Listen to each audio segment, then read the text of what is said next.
Assalamualaikum warahmatullahi wabarakatuh.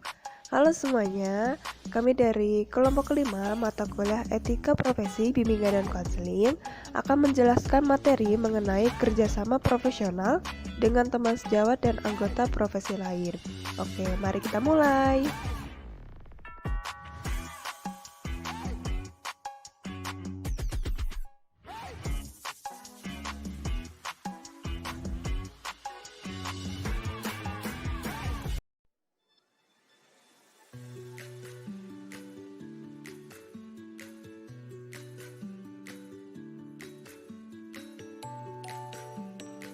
Saya Wanda Afifah. Di sini saya akan menjelaskan mengenai prinsip kerja profesi bimbingan dan konseling. Prinsip berasal dari kata prinsipra yang artinya adalah permulaan dengan suatu cara tertentu yang melahirkan hal-hal lain yang keberadaannya tersebut tergantung dari pemula tersebut. Nah, prinsip dalam bimbingan dan konseling menurut Praitno dan Erman pada tahun 1995 menyebutkan bahwa rumusan prinsip bimbingan dan konseling ini pada umumnya adalah berkaitan dengan sasaran pelayanan, masalah klien, tujuan dan proses penanganan masalah yang dialami oleh klien, program pelayanan, dan juga penyelenggaraan pelayanan. Adapun prinsip-prinsip tersebut ialah sebagai berikut. Yang pertama adalah prinsip-prinsip yang berkaitan dengan sasaran pelayanan. Nah, sasaran pelayanan dalam bimbingan dan konseling adalah individu maupun secara perseorangan ataupun secara berkelompok yang menjadi sasarannya adalah mengenai perkembangan dan kehidupan individu tersebut, seperti tingkah laku dan juga sikap. Nah, yang kedua ada prinsip-prinsip yang berkaitan dengan masalah individu, di mana pelayanan bimbingan dan konseling hanya mampu menangani masalah klien secara terbatas, yaitu yang pertama, bimbingan dan konseling berkaitan dengan hal-hal yang menyangkut mengenai pengaruh kondisi mental maupun fisik dari individu untuk penyesuaian diri dengan lingkungannya. Nah, yang kedua, mengenai kesejahteraan sosial, ekonomi, dan kebudayaan yang menjadi faktor timbulnya permasalahan yang dialami oleh klien. Nah, selanjutnya yang ketiga ada prinsip-prinsip yang berkaitan dengan program pelayanan, di mana dalam prinsip yang ada dalam program pelayanan ini adalah sebagai berikut. Pertama, bimbingan dan konseling adalah bagian integrasi dari proses pendidikan dan pengembangan. Nah, yang kedua, program bimbingan dan konseling ini harus fleksibel, disesuaikan dengan kebutuhan dari individu, masyarakat maupun lembaga. Nah, yang ketiga, program bimbingan dan konseling juga disusun secara berkelanjutan dari jenjang pendidikan terendah sampai tertinggi. Nah, yang keempat, mengenai prinsip berkaitan dengan pelaksanaan pelayanan, di mana prinsip ini berkaitan dengan hal-hal berikut. Pertama, bimbingan dan konseling harus diarahkan untuk pengembangan dari individu atau klien. Nah, yang kedua, dalam proses bimbingan dan konseling, keputusan yang diambil dan dilakukan yaitu hanya berdasarkan dari individu tersebut, atas kehendak dari individu tersebut. Nah, yang selanjutnya, permasalahan individu harus ditangani oleh tenaga ahli yang relevan dengan permasalahannya. Kemudian, kerjasama antara guru bimbingan dan konseling dengan guru lain seperti guru mata pelajaran dan juga orang tua. Nah, berikutnya mengenai pengembangan program pelayanan BK yang ditempuh melalui pemanfaatan yang maksimal. Nah, dalam prinsip yang kelima yaitu mengenai prinsip bimbingan dan konseling di sekolah dalam lapangan operasional bimbingan dan konseling, yang dimana di sekolah pelayanan bimbingan dan konseling diharapkan dapat muncul dan juga berkembang dengan baik, mengingat sekolah merupakan kondisi dasar yang menuntut adanya pelayanan ini.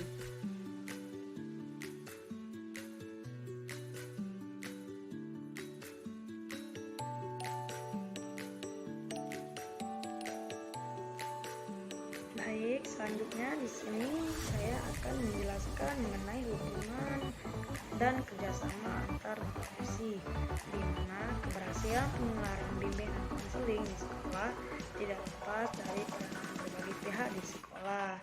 Selain itu, pembimbing atau konselor sebagai pelaksana utama penyelenggaraan bimbingan dan konseling di sekolah juga perlu melibatkan kepala sekolah, guru mata pelajaran, dan wali kelas yang termasuk ke dalam personal sekolah tersebut, diantaranya itu guru bimbingan dan konseling atau konselor, guru mata pelajaran, kepala sekolah, dan yang terakhir itu petugas administrasi.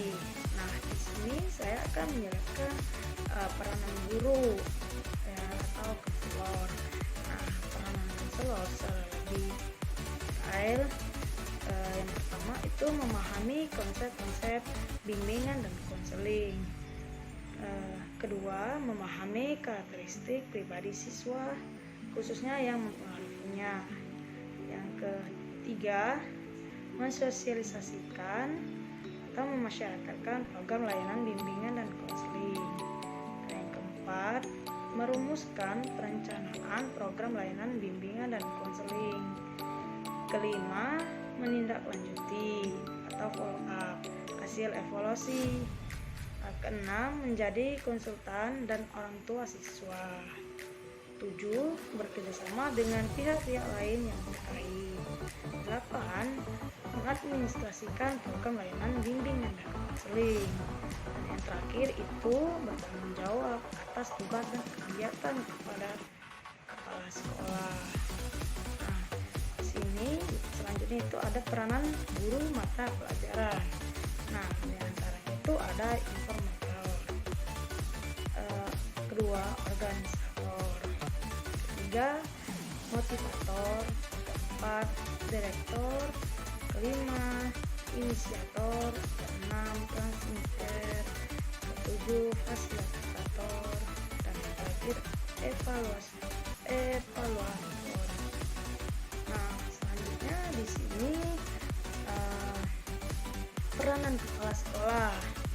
Nah, yang pertama itu mengkoordinir kegiatan yang diprogramkan dan berlangsung di sekolah, sehingga pelayanan pengajaran, latihan, dan bimbingan dan konseling. Yang kedua itu menyediakan prasarana, tenaga, dan berbagai kemudahan bagi terlaksananya pelayanan bimbingan dan konseling yang efektif dan efisien.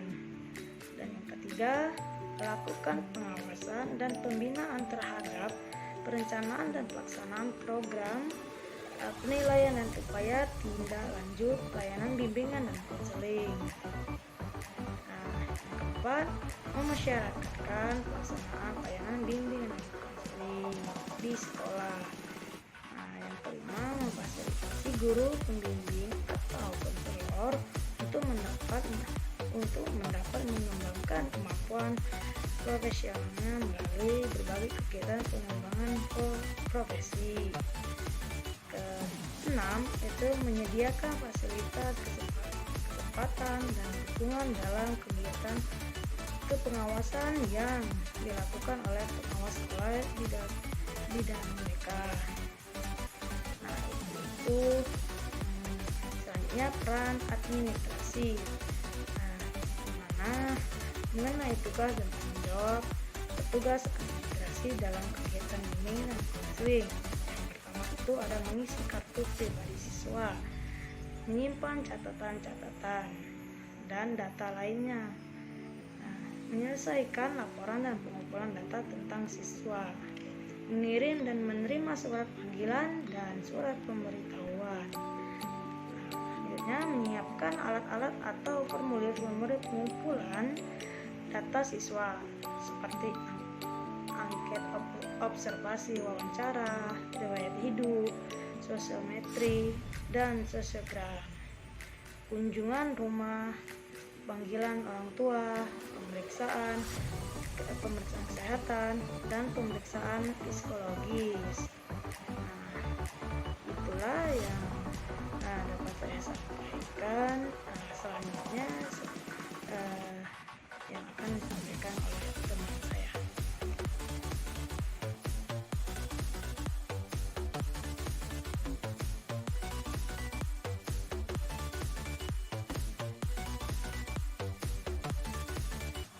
Yang terakhir yaitu bentuk-bentuk kerjasama dengan teman sejawat dan anggota profesi lain. Yang pertama ada konsultasi. Menurut Prayitno dalam Tohirin tahun 2011, menyatakan konsultasi pada dasarnya merupakan layanan yang dilaksanakan secara perorangan, secara tatap muka antara guru pembimbing dengan peserta didik. Adapun tujuan dari konsultasi secara umum yaitu agar siswa atau klien dengan kemampuannya sendiri dapat menangani kondisi atau permasalahan yang dialami oleh pihak ketiga. Adapun komponen layanan dalam konsultasi yaitu yang pertama ada konselor, kedua konsulti, ketiga pihak ketiga, Dan yang keempat yaitu materi layanan. Adapun tahapan kegiatan dalam konsultasi ini yang pertama yaitu perencanaan yang meliputi kegiatan yang pertama mengidentifikasi konsulti, mengatur pertemuan, menetapkan fasilitas layanan, dan menyiapkan kelengkapan administrasi. Yang kedua yaitu pelaksanaan, mencakup kegiatan menerima konsulti, menyelenggarakan penstrukturan konsulti, membahas masalah pihak ketiga yang dibawa oleh konsulti. Keempat, mendorong dan melatih konsulti untuk mampu menangani masalah yang dialami oleh pihak ketiga dan memanfaatkan sumber-sumber yang ada berkenaan dengan pembahasan masalah pihak ketiga. Selanjutnya, membina komitmen konsulti untuk menangani masalah pihak ketiga dengan bahasa dan cara-cara konseling. Dan yang terakhir, melakukan penilaian segera. Lalu yang ketiga, ada evaluasi, mencakup kegiatan yaitu pemahaman yang diperoleh oleh konsulti. Yang kedua, perasaan yang berkembang pada konsulti. Selanjutnya yaitu kegiatan apa yang akan ia laksanakan setelah proses konsulti berakhir. Lalu, yang keempat yaitu analisis hasil evaluasi. Mencakup tahap ini yang dilakukan adalah menafsirkan hasil evaluasi berkenaan dengan diri pihak ketiga dan konsulti sendiri. Kelima, tindak lanjut. Pada tahap ini, kegiatan yang dilakukan adalah melakukan konsultasi lanjutan dengan konsulti guna membicarakan hasil evaluasi serta menentukan arah dan kegiatan lebih lanjut. Dan yang terakhir yaitu laporan yang meliputi kegiatan membicarakan dengan konsulti tentang laporan yang diperlukan oleh konsulti. Lalu mendokumentasikan laporan pelayanan konsultasi.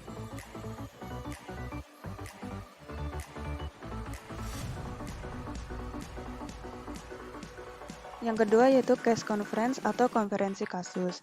Konferensi kasus merupakan pertemuan yang direncanakan untuk membahas keadaan dan masalah seseorang atau beberapa orang. Adapun tujuan dari konferensi kasus ini yaitu untuk mencari interpretasi dan solusi-solusi yang bisa digunakan untuk membantu konseli secara bersama-sama dengan orang-orang yang berpengaruh dengan konseli. Adapun pelaksanaan dalam konferensi kasus ini, yang pertama yaitu perencanaan. Konferensi kasus harus dibicarakan terlebih dahulu dan mendapat persetujuan dari klien yang bermasalah. Dan seluruh peserta pertemuan harus diyakinkan oleh konselor dan memiliki sikap yang teguh untuk merahasiakan segenap aspek dari kasus yang dibicarakan. Kedua, pelaksanaan.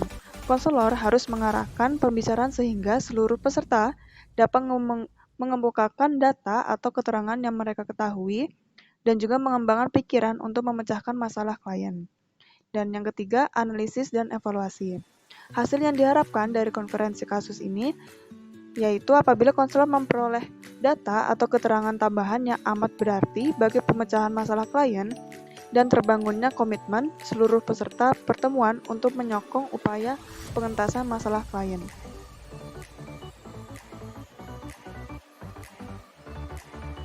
Dan yang ketiga yaitu referral atau alih tangan kasus. Alih tangan kasus merupakan kegiatan yang memperoleh penanganan yang lebih tepat dan tuntas atas permasalahan yang dialami konseli dengan memindahkan penanganan kasus ke pihak lain yang lebih kompeten. Adapun tujuan dari referral ini yaitu membantu konseli agar dapat memenuhi kebutuhannya dan memecahkan masalah yang dialaminya. Membantu konseli yang mengalami hambatan, kegagalan dalam mencapai tugas-tugas perkembangannya. Membantu peserta didik agar memiliki kompetensi mengembangkan potensi dirinya seoptimal mungkin. Dan yang terakhir, membantu konseli mewujudkan nilai-nilai yang terkandung dalam tugas-tugas perkembangan yang harus dikuasainya sebaik mungkin. Adapun tahapan dalam pelaksanaan referral ini yaitu yang pertama perencanaan, yaitu menetapkan kasus yang dialih tangankan, meyakinkan konseli akan alih tangan kasus, menghubungi ahli lain yang menjadi arah lain tangan kasus, menyiapkan materi alih tangan kasus, dan kelengkapan administrasi. Kedua, pelaksanaan, yaitu mengkomunikasikan rencana alih tangan kasus kepada pihak terkait dan mengalih tangankan konseli kepada pihak terkait itu.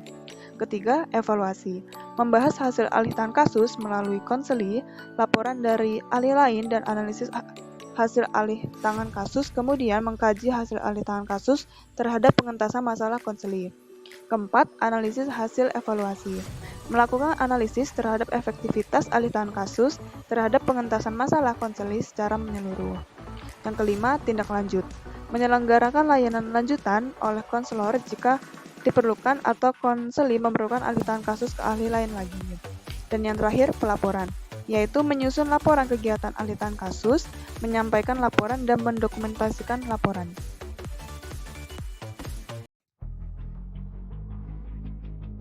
Sekian penjelasan materi dari kami.